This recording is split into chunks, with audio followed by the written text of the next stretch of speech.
ఈరోజు అంబేద్కర్ వర్షాన్ని సందర్భంగా మనం మీటింగ్ పెట్టుకోవడం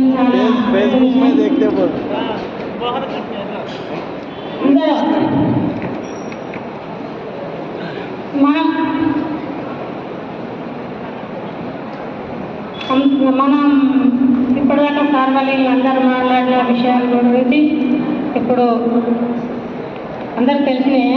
ఇప్పుడు చెప్పాల్సిన విషయాలు ఏంటి అనేది అంటే మనం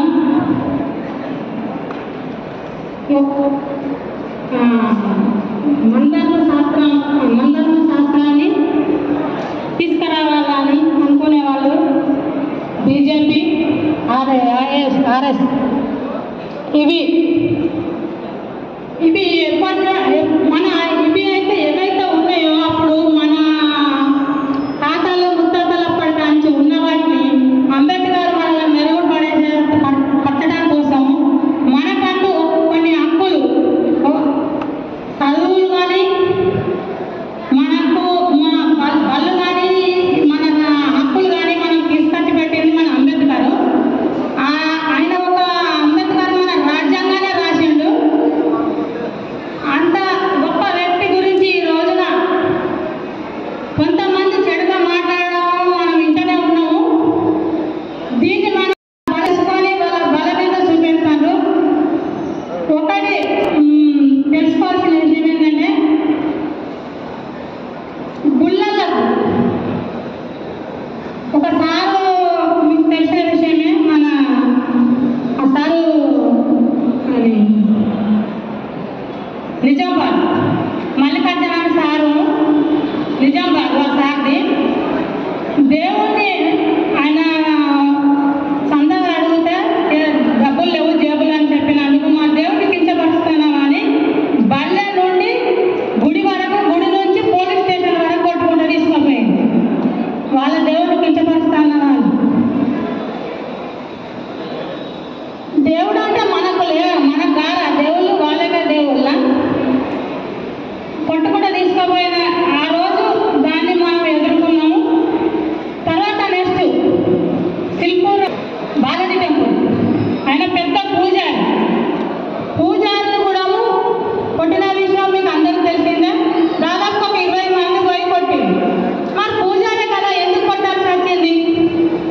వీళ్ళకి కావాల్సింది ఏం కావాలి?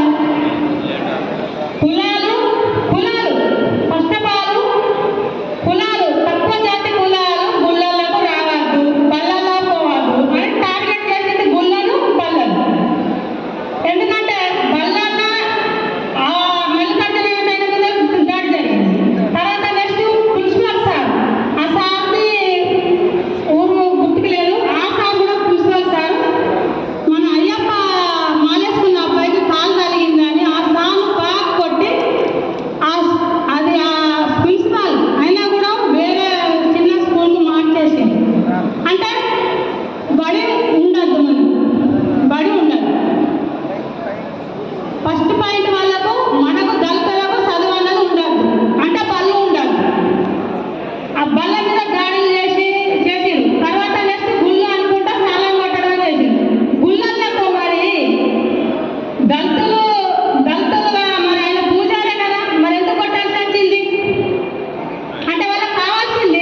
రేపు డెలివరీ అయితే ఎక్కడ వారసురాలో పుడుతుందో మా కానీ తెల్లారి ఆ ఇంట్లో వాళ్ళను వేరే పనికి కట్టెల కానీ పంపించి ఆ అమ్మాయిని దారుణంగా పొడిచి చంపాడు, నరికిండు.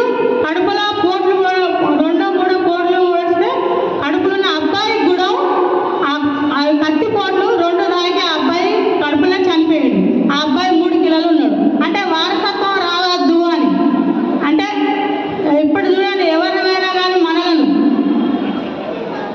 ఇంత ఇవే కాదు, మన సోషల్ మీడియాలో ఎన్నో చూస్తాను. సినిమాల పాటలు పాడే అమ్మాయిని బీజేపీ వాళ్ళు ఎన్ని తిట్లు తిట్టారు. అసలు మీరు సంతానాన్ని కూడా కనకుండా తిరగాలి మిమ్మల్ని ఆడవాళ్ళు అన్నాడు. అంటే అతను కూడా అమ్మకు పుట్టినా కూడా మర్చిపోయింది, ఆ సంఘటన మర్చిపోయి మీరు ఆడవాళ్ళు కాదు అని తిడతాడు. మానవత్వం లేని మనుషులతో వాళ్ళు చూడు అంత మాటలు ఆడవాళ్ళని మాట్లాడతారు. మన చేతులలో అన్ని సెలవులు ఉన్నాయి కదా మనకు కూడా. వాళ్ళు 20 మంది ఉండొచ్చు, కానీ మనం కోట్ల మంది ఉన్నాం. మరి మన సోషల్ మీడియాలలో ఎందుకు పెట్టకుంటున్నాం? మరి అలాంటి వాళ్ళని ఎందుకు మనం అనలేకపోతున్నాం? సోషల్ మీడియాలలో కూడా వాళ్ళని కూడా మీరు అనొచ్చు కదా, పెట్టద్దు కదా, ఇలాంటివి పెట్టకుండా ఎదవల్లారా మీరు కూడా అవ్వకబ్బ పుట్టిరు కదా అని ఏ ఒక్కరు కూడా అనరు. ఎందుకని అంటే ఒకప్పుడు